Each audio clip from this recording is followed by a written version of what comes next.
সংবাদ শেষ করব বাউল উকিল মুন্সির জন্মদিনের খবর দিয়ে। মরমী সাধক ও বিরোহী বাউল গানের কিংবদন্তি উকিল মুন্সির 141তম জন্মবার্ষিকীতে হয়ে গেল সাংস্কৃতিক আয়োজন। বিচ্ছেদের বাজার শীর্ষক এই আয়োজনে তুলে ধরা হয় তার হারিয়ে যাওয়া অবয়বের প্রথম গবেষণাভিত্তিক প্রতিকৃতি।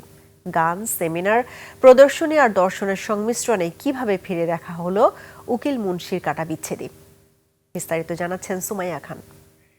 বিচ্ছেদের বাজারে গিয়া তোমার প্রেম দিয়া। শুধু বিচ্ছেদের বেদনা নয়, মানুষের অন্তর্গত শূন্যতা আর আত্মিক অনুসন্ধানেরও এক গভীর ভাষা। ভাটি বাংলার কালজয়ী মরমী সাধক, বাউল কবি, গীতিকার উকিল মুন্সির জন্মবার্ষিকীতে নতুন প্রজন্মের কাছে এই মরম সাধককে তুলে ধরতে এই আয়োজন। গান, আলাপ, প্রদর্শনী ও তাত্ত্বিক আলোচনার মধ্য দিয়ে পুনর্পাঠ করা হয় উকিল মুন্সির দর্শনকে। নাগরিক জীবনের একাকিত্ব, বিচ্ছিন্নতা ও মানসিক সংকটের সঙ্গে মিলিয়ে দেখা হয় তার বিরোহী ভাবনাকে।